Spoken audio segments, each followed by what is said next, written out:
We've really been enjoying our WoodMaxx MX8600 chipper, but it doesn't seem to be chipping as good as it used to. So I spent the morning turning over the bed knife thinking that was too rounded, and I did a test on that. That's in a separate video, and it's still not cutting the way I want it to make wood chips. So we're gonna go ahead and flip the blades around. The blades are reversible. So you get two cutting edges. The factory edge is the one that's been cutting for 20 some hours now. So we're gonna flip it around to the other edge, which hasn't seen any wood yet. Should be a simple process compared to the bed knife that I flipped around earlier. So let's get to it. A single bolt takes off the flywheel cover and you get easy access to the blades. There's several sets of blades. Some blades are outboard of the flywheel, some are inboard. So it's a 6mm hex head that goes in here. First thing we'll do is disconnect the PTO shaft, and this PTO shaft is cut to pretty close tolerances. So by lengthening out the top link, I can actually take it off without disconnecting the 3-point hitch. Now the flywheel will spin freely so that I can get to the nuts on the back side of all the different blades. This blade's on the outside of the flywheel. This one's more into the center of the flywheel. Looking at these blades, I didn't think they needed to be reversed. They're not really bad on that side. This is the factory edge that has never touched any wood. But there's no gouges or anything in the blade, but it's just not chipping the way I want it to. So we'll take out these 3 bolts, turn it around, and do that for all the blades, and then try it. I think this should go pretty quick. 15mm on one side, 6mm hex head on the other. As long as I don't lose any hardware, it should go fairly quickly.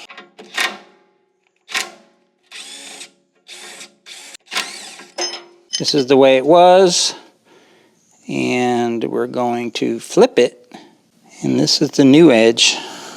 There just doesn't seem to be a lot of difference between the sharpness of the two edges. That's why I've been so reluctant to change them. So as I tighten them, because they're beveled on the screw side, they actually fall right into place, so there's no adjustment. All right, first one is changed out. I'm going to mark it just so I know that I've done that one. Keep working our way around until they're all swapped out. Now on the bed knife, it was hard to get the Allen wrench in these screws because they were so full of dirt and so full of wood chips, but these knives are not bad at all. I would say the biggest risk is dropping a nut down inside of the flywheel bed. That one needs to be cleaned out a little. It's like a perfect piece of wood. There it is. It popped out right there. So that bottom one will be a problem. I'm going to have to get a 15mm wrench. Because the housing's in the way on this side, I can't get the impact wrench in there and also hold it on the other side with the Allen wrench. So I'm going to have to do this one without the benefit of an impact. Hopefully it's not too tight. No, it's not tight at all, actually. That's the edge we've been cutting with. We'll just take it off, flip it around. I sure hope they haven't been turned around once already. They seem plenty sharp on the other side, or this new side.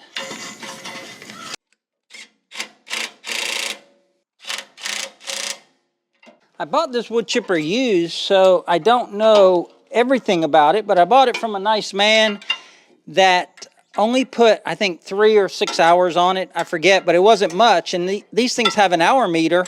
And when I bought it, it looked just like new. So if he changed the blades on it after just a couple hours, I'd be surprised. The hour meter right now says like 22, 23 hours. I feel like I've put a lot more than that on it because I use it so much. So I just couldn't imagine that he would have swapped the blades over, but they feel really, really sharp on the side that I'm switching them to. Trying to be careful here that I don't bust my knuckles or hit my hand on that blade on that side. If my math is correct, I think we're halfway done. I hope this does the trick, because if it doesn't, I'm at a loss. I've turned over the bed knife, and I will turn these over, and everything else seems just the way it should be on this chipper. It's just not chipping as well as it used to. The infeed's working well. I'm chipping the same type of logs. It just seems to take more effort of moving the log around, and they get stuck where, say, it only chips half the log, and then you got to move it to reposition it against the knives. So all I can think is this. I read a lot about it, and people have said that they need the blades need changing before you think they do. But I've seen a lot of blades that have been changed on these wood chippers, no matter the brand, and they're always way more beat up than mine. And hopefully the bottom one I can't put the impact on is easy like the last one. Oops, almost put that in the belly of the beast. I don't know what you do if it goes down in the bottom, if it won't spin out on one of the paddles here. Get a magnet, I guess. Oh, there we go. One went in the bottom. So we're gonna find out if we can spin it out. Let me show you, that's pretty neat. So the bottom half of the flywheel, or the cover of the bottom half, you can't access it down there. There's just one hole for drainage, way down in the bottom down there. But the nut was at the bottom, and I just spun it, and the backside, these little shredders on the backside caught the nut. And that's a relief, because this has been frustrating enough without spending an hour trying to get that nut out of there. I love this wood chipper. I love how reliable and how effective it's been. And it keeps us from having to burn out here, and just really keeps our property clean. So I'd like it to be more efficient and cut like it did when I first got it. This is the second step.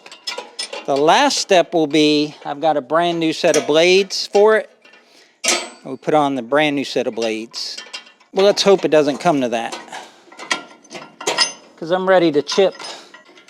Tighten these up, and we can go test it out.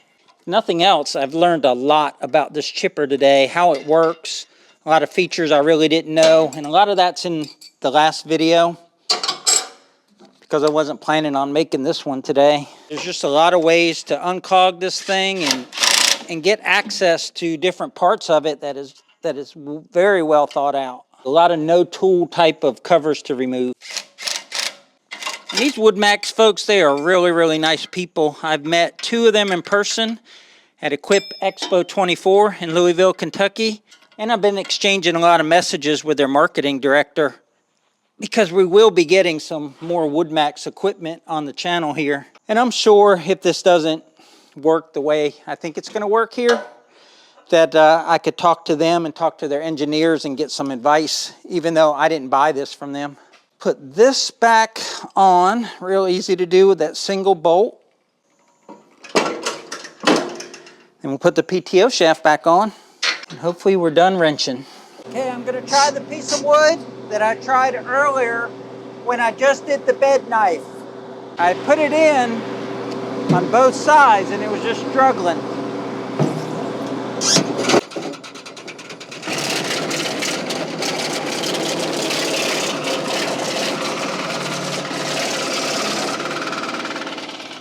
It literally chewed it up just like it used to do. So these are the chips it was making yesterday and earlier today. They're real, real small. The same piece of wood.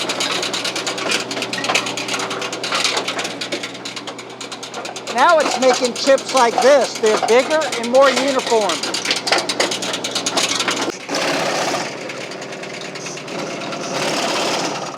The difference is so incredible. I mean, it is night and day difference.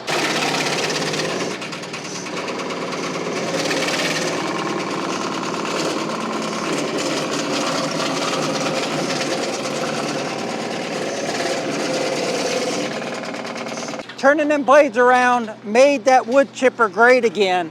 And I love that machine, and I was really getting down on it. But, I mean, I just chipped up a log that it would not have chipped last night, and it just ate it up. So I'm happy. I'm happy that I turned the blades around. This thing is back to the way it was when I got it several months ago, and the teeth or the blades just didn't seem that dull. And I had read somewhere, it might have been WoodMaxx, it might have been online forum or something, or YouTube, where they said even if they don't look bad, sometimes you have to change them because they're not sharp. But to, you know, the thumb, like when you check your kitchen knives to see if they're sharp, the edge that I was using yesterday and earlier today just felt really sharp, and the new edge didn't feel that much sharper. But the proof is in the chips. I'm actually going to bring the camera over here because luckily the new chips are in a different pile than the chips from yesterday. So here are yesterday's chips and even earlier this morning, and here's today's chips. And there's a big difference to the naked eye. I hope the camera picks it up. Those chips are the way it used to chip, and this is what it had been reduced to. It was just kind of more dust was coming out. And all this wood here is the same age and the same density. It's all pine, and all of that I chipped last night all came from this pile. So the only difference is that the blades have been turned around. And hopefully if you're watching this video, you learned something, because I sure did. But that's gonna wrap it up for today's video, folks. We sure appreciate you watching. We appreciate you supporting the channel. Until next time, remember, life's short, tractor hard. And flip over your wood chip blades.